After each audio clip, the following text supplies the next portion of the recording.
The Hyper Venom is the latest Snecky Snack ball from Motiv, and it's available now. Most importantly, it's pink, and we all know what that means. I'm on the Kegel Chromium Challenge pattern at Royal Crest Lanes in Lawrence, Kansas, where they take great care of us.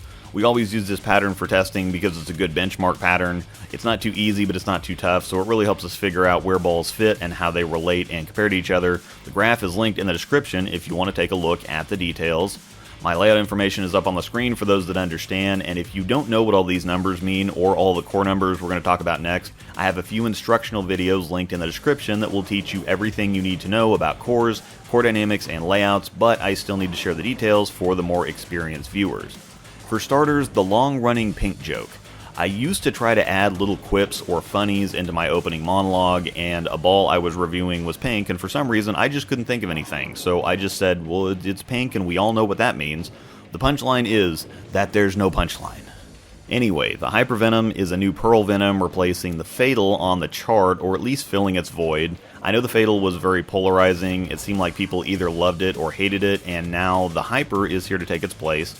It uses the long-running symmetric gear core that comes in at a low 248 RG and an 034 differential, a very IQ Tour sensor solid type of idea and range. Strong and early rolling, but the lower differential keeps the flare lower, which makes the ball roll more controllable.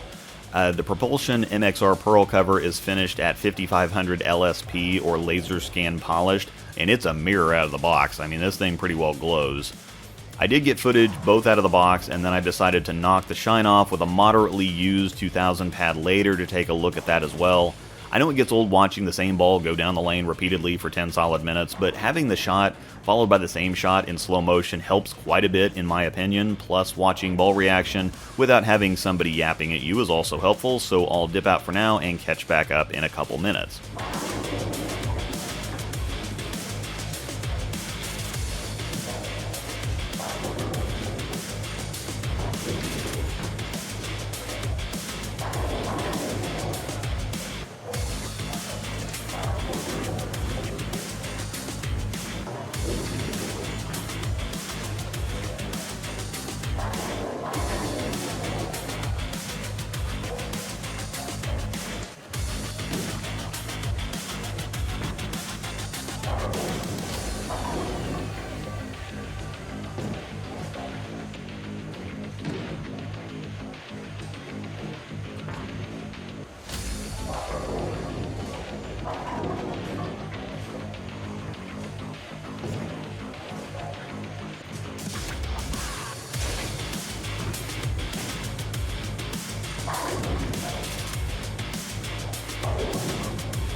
Out of the box, it's right on the edge of being over-under. The ball rolls so heavy, it wants to slow down so much, so I think that the cover being shiny and cleaner is necessary to keep the ball reaction in the right place front to back. More surface, and it's going to be even earlier and slower, but it's a little too sensitive shiny. I had a very tight window where it was effective from. Straighter, it was much too early rolling and responsive to get it down the lane comfortably, and while there were a few nice looking shots in the third arrow zone, I had to be extremely accurate with what I was doing. If I got it out a little soon, it would pick up too hard. If I tried to close my angles up and keep it closer to the pocket, it wouldn't ever get moving and would be flat. If I tried to slow it down to give it more time, it'd be too early, and if I was firmer with it to get it down the lane, it'd just sail and wiggle. I decided to hit it with a 2000 pad, and this ended up being a very rare occasion where knocking the shine off of something actually made it worse. It made it quite a bit earlier, but somehow it was now even more sensitive than it was shiny. It read the dry so much harder and became super slow in the oil, so if I tried to play the track, it dug in harder and moved faster. If I tried to shim it or play less angle, so to speak, it never even tried to pick up unless it was just a straight up rocket to the pocket. And now I can really see how the pros were doing so well with it at the Masters. The core makes the ball want to roll super strong and super heavy, so you have tons of strength and control out of the core, and if there's enough oil to be able to put some surface or some heavier surface on this one, then I think you have something. It unfortunately doesn't fit for me. I'm going to plug it and then drill it for Angel because she likes balls in this zone.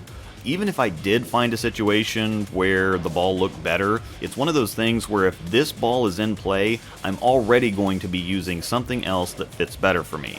Something like this would really work better from straighter, but I see zero scenarios where it's actually going to be in play with this ball, and if it is, I already have plenty of balls that fit there just fine, and even at third arrow where it looked okay, I have a lot of things that look better, fit better, and that are much more forgiving. Quick look at the shock, it's just more stable and controllable all the way around. Still early, still rolly, but the overall reaction is a lot more blended, which makes it more effective, at least for me on this condition in this building. However, I think you can see that just in general, if there's a look from straighter, the shock is going to be the better look most of the time. It still hangs out from third arrow, neither ball really likes getting deep, so I'm not sure what situations the hyper is going to be the better pick in. Theoretically, it's a cleaner and more responsive version for when the shock is too slow or smooth, but I'd almost rather have the smooth and controllable look instead of the turkey Big 4 look. To me, it would seem like this is basically a Fatal reskin, and I think people will either love it or hate it. If you like the Fatal or just generally get along with the Venom line, I think this will be a safe choice, but if you historically haven't liked the Venoms, I don't think this is the one to give the line another shot with. Once again, the Hyper Venom is available now. Down in the description is a link to Bowler's Mart that will get any of the balls featured in this video ordered for you. I do have to note that I do receive a 5% commission on all sales through the link, and of course don't forget my code ROSEDOLL10 to get 10% off your order at checkout at CoolWick. Thanks for watching, and may the strikes be with you.